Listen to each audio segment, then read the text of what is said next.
What's up, guys? Welcome back to SoberTube. SoberTube is a YouTube series dedicated to finding help from addiction online. And I think now more than ever during the coronavirus outbreak, it's a great time to look into finding some sober support online.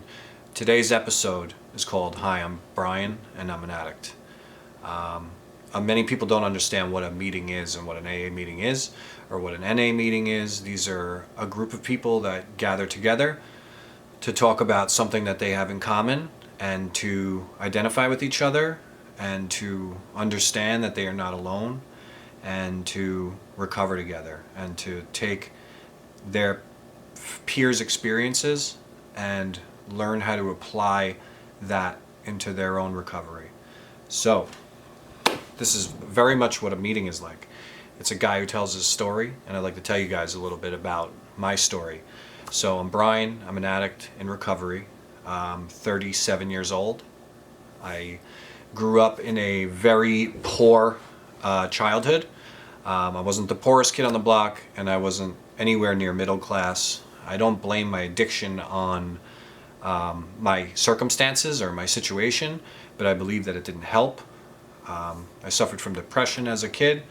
I didn't feel like I fit in because I was surrounded by a lot of people that had a lot of great things and I didn't have much. And I was very stressed out because the electric was always getting turned off and, we had limited supplies. So around the age of 15, I picked up marijuana for the first time. And when I picked up marijuana, it just fixed so much pain that I had inside. And I got into it really, really fast, and I did it a lot. And, there was other things that I've had that problem with. I believe that marijuana was, not the only thing I got addicted to at a young age. I would get addicted to everything that felt good, right? So I would drink soda, but I would drink way too much. And I would drink it as fast as possible. If I ate Doritos, I would eat the whole bag. It was just more felt better. And there was no off switch. Once I started something, I had a really hard time turning it off. So marijuana turned into pills, and pills turned into Coke, and Coke turned into booze, and it was really just whatever I encountered, whatever my social group would bring around me, I just would take it and do as much as possible. Like I would do more. I was in the club business for a very long time, which I still am partially, and drugs and alcohol was totally acceptable. So I was like, this is great. Little things I would do, like I would, get alcohol poisoning at my sister's wedding. I would take the focus off of her and make it all about me. I would drink too much, drink and drive, drug too hard, and just always wanted to get out of myself. Never wanted to feel the pain I was feeling, so I turned to something. I needed a solution. My solution was drugs and alcohol. And what a dangerous solution it was. I had no guidance. My father left. He was an alcoholic. My mom was really busy working. She tried her best, but she was super busy, and there was an age gap between me and my siblings. So I was just totally disconnected, and the social group that I found was kids that liked to party, and we partied hard. Later in life, the partying turned into problems. My sponsor taught me this when I first started using. I had a really good time doing it, and then down the road, it was like a good time with these problems, with people telling me I'm doing too much and I was kind of like messing up. And then in the end, it was just a problem. Like I woke up every single day and I used. And using brought me to a place of basically homelessness, not able to pay my bills and not really having a place to stay, sleeping on couches of family members. I found that drugs weren't really the problem. I was spiritually sick. I was sick inside and in so much pain. I needed to reach out and grab something to fix myself. And it was always drugs and alcohol.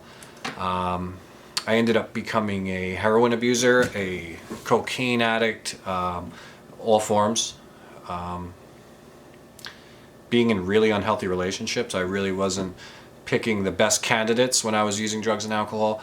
And I lost myself. I completely lost myself. I went to detox, and I just didn't get it. I went to this place, I was there for a couple days, and I heard all this stuff, and I was just like, this is too much, and we're gonna nip this thing in the bud. That's when I got out and I realized, wow, I'm using even when I don't want to. I'm using like it's medicine. I'm trying to fix something. I understood what a first step experience was. I was going to use when I didn't want to, and when I didn't want to use, I used anyway. That was scary to me. I felt like I was full-blown lost control.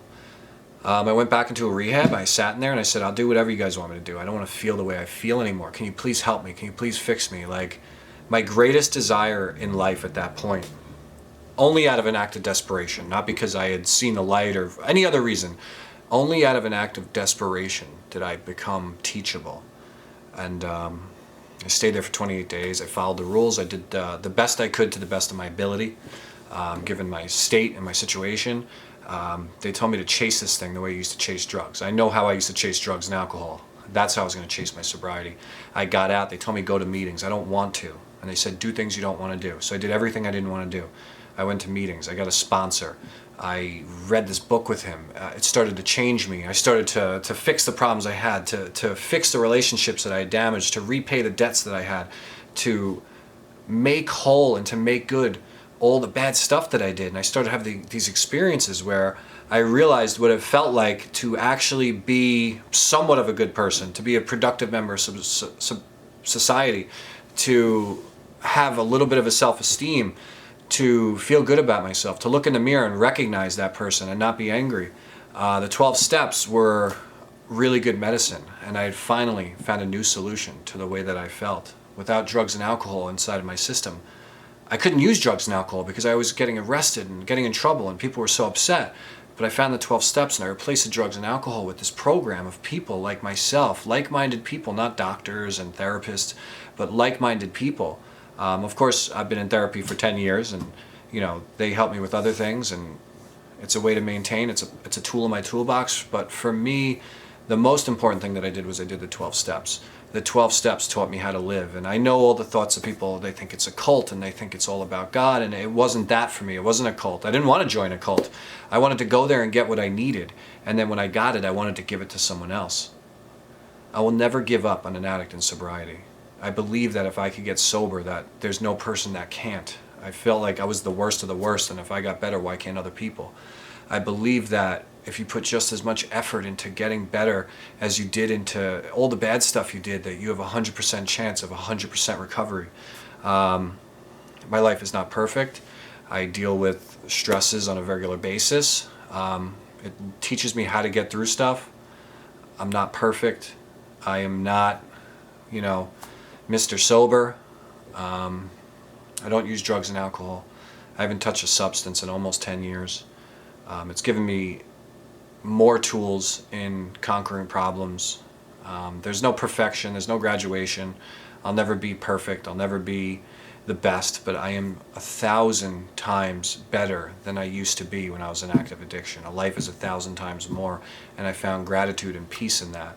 I wake up every morning and I do my best to make it a great day, and I try to treat the people in my life with respect and kindness and hoping for karma. I hope that if I do some good things for the world, that I'll be rewarded with some good stuff. Like, sobriety's great. It's a really cool way to live. I never miss drugs and alcohol. I don't miss getting sick. I don't miss that lifestyle. I love that my life has become assisting other people recover from drugs and alcohol. I'm humbled and honored by that. I'm so glad that I've been able to make that a big part of my life. Life today is good. I am a businessman. I'm involved in many different things, and I feel like I'm really lucky. I got some cool people in my life. Recently, I've had some hard times come upon me, and I've really realized what it felt like to have friends. I don't like to burden people with my problems because I feel like I did that my entire life. And, I realized that I got some cool people in my life. And a lot of those people are program people. They're sober people. These are people that were the worst people in the world a long time ago. And these are people that have recovered and now are the best people in my life. And it's just really cool. I got some good friends. It's nice to have people in my life that are in my corner. And I have a hard time reaching out for help sometimes because I don't want to burden anybody, but I really appreciate the people in my life. I appreciate being sober. I appreciate being able to talk to my nephews here and there. I appreciate my mom not being afraid of me anymore. I appreciate the fact that I can get through this crazy thing that's going on earth because I've been through hell and back. So I know that I can get through this. And I know that there's like-minded people like me. And I know that I have something to offer the addict that needs help. So if you or someone you love ever needs help, feel free to reach out. That's what this is all about. And that's what a meeting feels like, guys. And after the speaker speaks, normally everybody would raise their hands and talk about what's going on in their life. And that's what it feels like to go to a 12-step meeting, and that's who I am. My name is Brian. I'm an addict in recovery. And sobriety has taught me that it's not all about the good times. It's about how we get through the bad times. And I invite you to check out more videos. We have online support here. Anything you need when it comes to addiction recovery, that's what we do. My name is Brian. I'm an addict in recovery. Thank you for listening.